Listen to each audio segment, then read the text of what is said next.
আলেখ্য তমসাটাকে সাড়া দিয়ে ফেলল। হ্যাঁ, নিজের পরিচয় হয়তো সবার সামনে চলে আসবে। হ্যাঁ বন্ধুরা, এমনটাই দেখবেন আপনারা তিলোত্তমার আগামী পর্বে। ওইদিকে তিলোত্তমা বারবার একটা কথাই বলে যে সে মাটির টাল নয়, যে তাকে যেভাবে যেমন ইচ্ছেভাবে করা যাবে। তার মা একই কথাই বলে।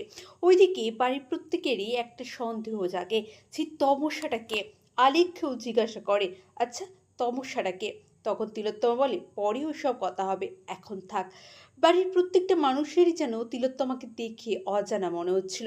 ওইদিকে ফুলশয্যার রাত, স্বামী স্ত্রী একসাথে থাকবে এটাই স্বাভাবিক। কিন্তু সেই রাতেও তমসা জানিয়ে দিল আলেখ্যকে।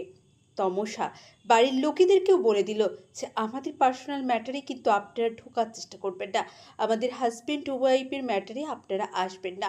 ওইদিকে আলেখ্যকে যখন তমসা বলে যে আমি আর তুমি একই বেড শেয়ার করব না, এটাতে আলেখ্য চমকে যায় যে তিলোত্তমা এরকম কথা কেন বলল? আমাদের বিয়ে হয়েছে, আমরা একই বেড শেয়ার করব, এটা তো খুব স্বাভাবিক। এখানে তিলোত্তমা না করার তো কিছু নেই। বারবার তার কাছে তিলোত্তমা আরও বেশি অচেনা হয়ে যাচ্ছে।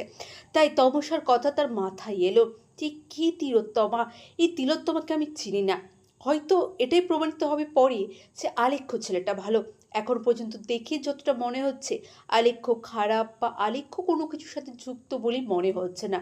হতে পারে তার নামে নার্সিংহোম আছে, কিন্তু সে অপরাধী হতে পারে না।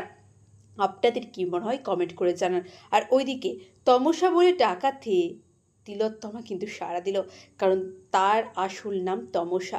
কেউ আমাদের যদি নাম ধরে ডাকে আমরা সাড়া দেবো, এটাই খুব স্বাভাবিক। আর সেটাই হলো তিলোত্তমা ওরূপে তমসার সাথে।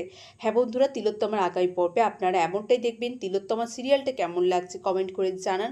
কতটা ভালো লাগছে এই ঘটনাগুলো দেখতে, চোখের সামনে দেখতে, অবশ্যই কমেন্ট করে জানাবেন।